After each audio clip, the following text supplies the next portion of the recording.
the heart of licensing are the people, and that's you. And what's so important now, more than ever, is the lifeblood of our community continues to flow, attracting new talent and special individuals into our world. One of these is Sara Miller, who I've had the great pleasure of knowing since the start of her business journey, and have watched in awe at how she has grown and carefully curated her brand into the licensing powerhouse that it is today. But she tells her story a hell of a lot better than I do. So please welcome to the stage the very lovely Sara Miller.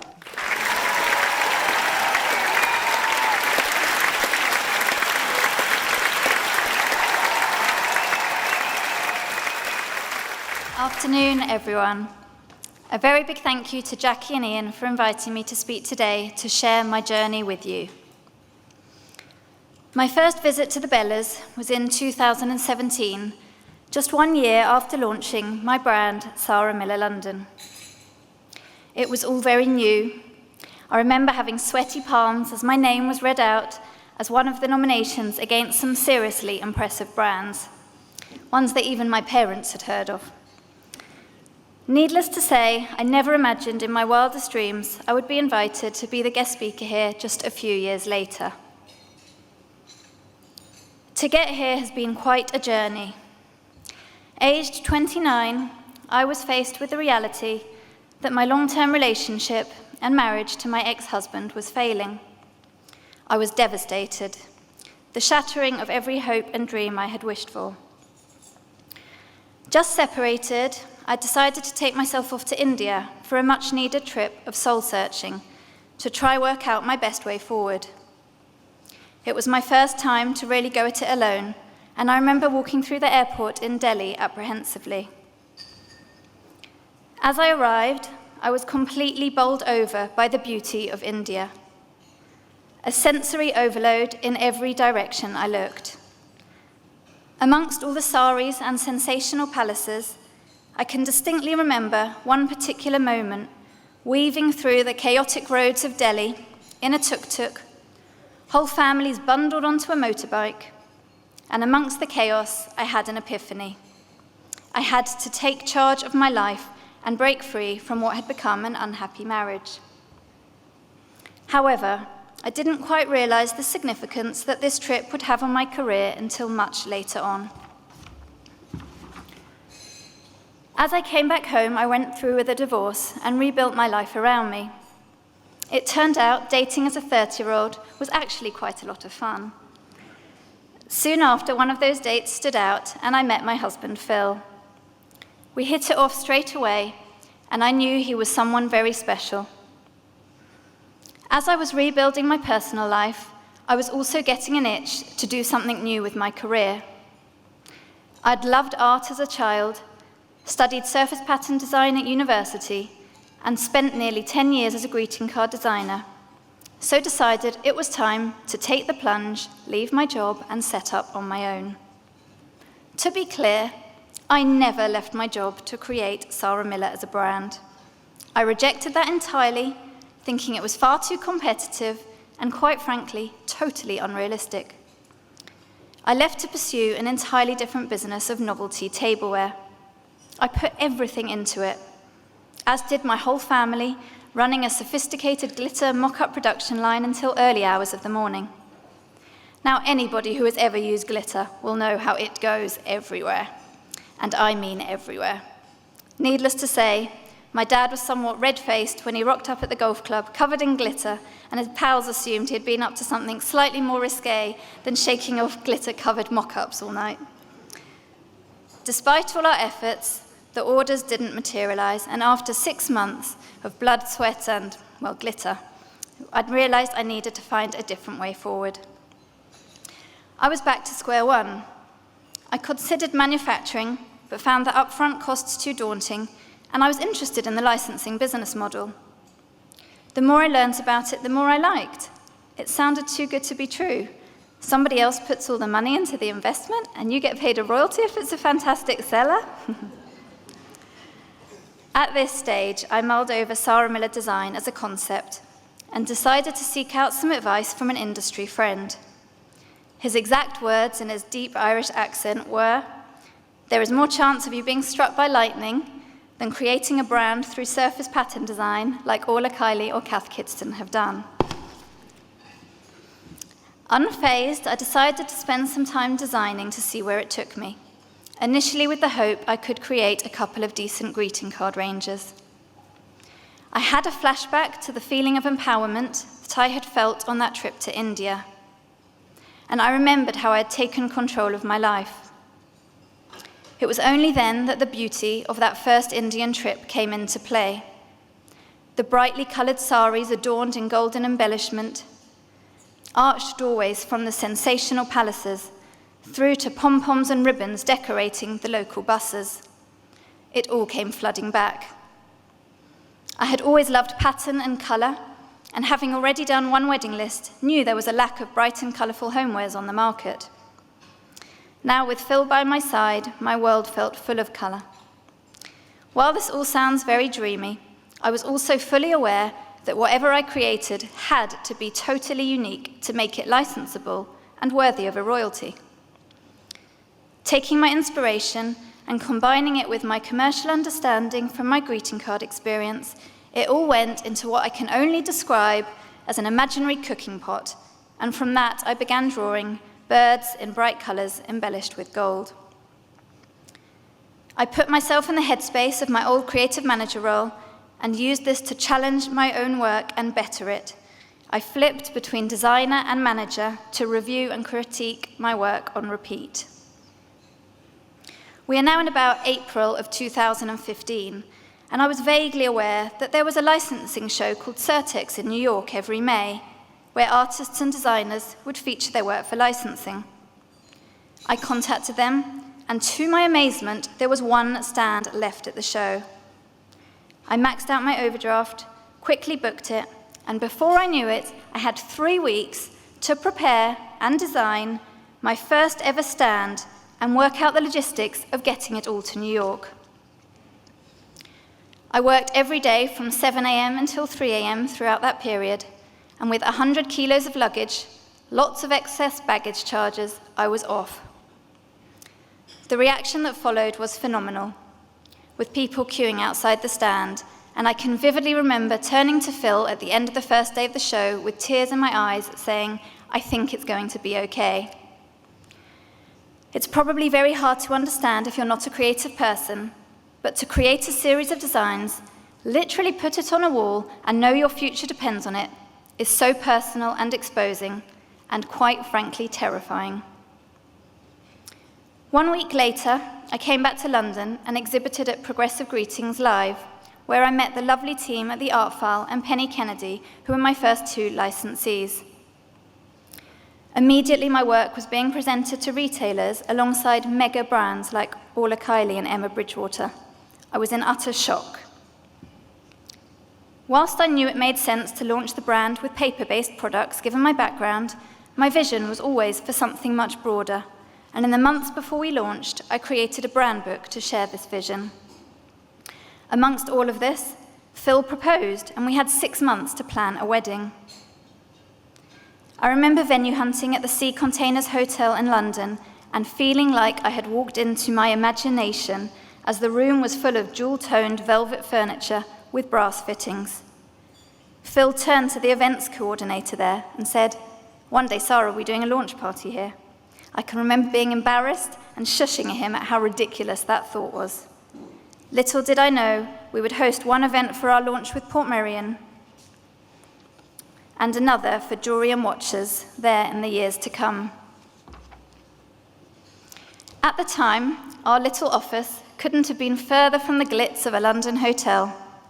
A tiny desk space, which was quite frankly a bit of a dive, made worse by receiving some samples which included a nest of cockroach eggs, which just bred and bred. Nevertheless, we stuck with it, cockroaches and all, and the brand launched in Spring Fair in January 2016. Immediately, it had a wonderful reaction. The year that followed was beyond my wildest dreams and filled with more pinch-me moments than I can remember. Phil and I were married. I signed my 3rd contract the day before our wedding. I was blown away that initial sales in John Lewis exceeded all forecasts. I remember literally jumping around the room as I heard the fantastic news. I was totally overwhelmed to be nominated for 6 greeting card awards at the Henrys and walked away with Most Promising Young Designer, which was an absolute dream come true. We went on to sell approximately 1 million cards in the first 12 months. I was stunned. Was this really happening? I couldn't believe it when John Lewis contacted me and asked if we'd like to design a window for their Oxford Street and Peter Jones stores. I felt like I was being pranked on one of those TV shows. The brand started to pick up more traction internationally, and we were growing at a phenomenal rate. Within 12 months of launching, we had 6 licensed partners on board. By 18 months, this increased to 10. But it certainly wasn't all glitz and glamour. It was all-consuming, and I had everything to learn. Getting to grips with so many product types was mind-boggling. Navigating myself through the commercials and contract negotiation was a steep learning curve. And days spent driving around London, delivering 50 hand-wrapped press samples was exhausting. I worked harder than anybody can imagine, and was delighted to sign watches and jewellery, handbags and luggage, and just 3 weeks after I did, I fell pregnant with my first child. With hundreds of products to develop during my pregnancy, it's fair to say it wasn't the most relaxing of times. Working around the clock, I can clearly remember writing emails as my contractions started. I barely took a maternity leave, and in fact my team visited me at home with boards of work just 6 days after my daughter was born. My first night out post-baby was a trip to the V&A to see none other than our Greenbird ceramics included in the Portmeirion Trendsetter exhibition. Having spent hours at the V&A as a student, it was totally humbling to have my work featured there, sitting on display, behind glass, not just in the gift shop. Many people ask me if there have been mess-ups on the way. Of course there have. I will never forget the time during my pregnancy when I popped to my local discount store to pick up a lampshade for an upcoming photo shoot. Now, I am very clear about our brand positioning and generally do my best to avoid our products going into a discount store at all costs. So you can just imagine my shocked horror as I turn a corner in the store to see not one, but a whole large display of Sara Miller London signature Chelsea collection products about 3 meters by 2 meters wide, merchandised exactly how I like. I gasped, and after making a few unpleasant phone calls, mumbled something to the sales assistant, requesting that I will need some extra help, and could she bring me some extra trolleys. One by one, I took each product off the shelf and filled trolley after trolley. I can remember the sales assistant turning to me, saying, "You must really like this." I did my best to smile. £3,000 later, I walked out of the store and went to work. I relayed the ordeal to my team, who before I knew it, and totally unprompted, were phoning their families across the country to do the same.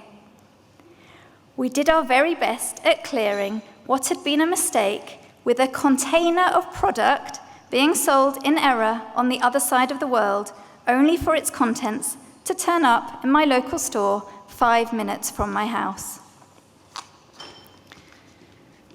As our team grew, we were bursting at the seams of our studio, which at that stage was an upgrade from our cockroach infestation to a basement space with no natural light and a damp problem. We were fortunate enough to stumble across a space which would fit us perfectly. Taking a big leap of faith, I decided the business would be able to purchase its own premises. The site we had seen was far too large for us, but we planned to lease out half of it. It was great. We'd have our own showroom and could invite retailers or distributors to come and visit and be immersed in the brand. Being quite conservative, I did the maths over and over and felt comfortable that we could afford it. So on February the 28th last year, we exchanged on this mega building, which could fit about 50 people, and within 2 weeks, our dear friend COVID made an appearance. What were the chances? I had justified all of our finances on the fact that we have 14 product categories in 60 countries. Nothing would come along to disrupt all of that. Oh, but it did. The weeks that followed were the most stressful, and I have never felt more out of depth in my life. I phoned each managing director I work with to try and understand each company's individual position. It was terrifying. But after the first few weeks of sleepless nights, online sales started happening. We had just launched with bedding, and with everyone at home, this was one of the highest performing categories during lockdown. As it happens, it was all okay. But if anybody is looking for 1,400 square foot of office space in North London, then come and see me after the show. Whilst being exceptionally challenging, lockdown was actually fairly productive for me, as not only did I create a children's book with my sister, which is being published by Scholastic next year, but I also created another little human who was born in March this year. Pregnancy during a pandemic is another topic altogether. Despite all the challenges I've faced, nothing is as difficult as getting the balance between mum and work life, and I have so much respect for working parents who manage to do the juggle. I am so thankful to my team who have taken the reins over the last 6 months, allowing me to have a more normal maternity leave. I often get asked what advice I'd give to somebody starting out. 1. Building the right team around you is essential. I am so thankful to have an incredibly talented bunch who are here today. I have not done it on my own. Rachel, Sarah, Ali, Essie, and Tyra, I am forever grateful for all of your support. 2. There is a well-known phrase that failure breeds success.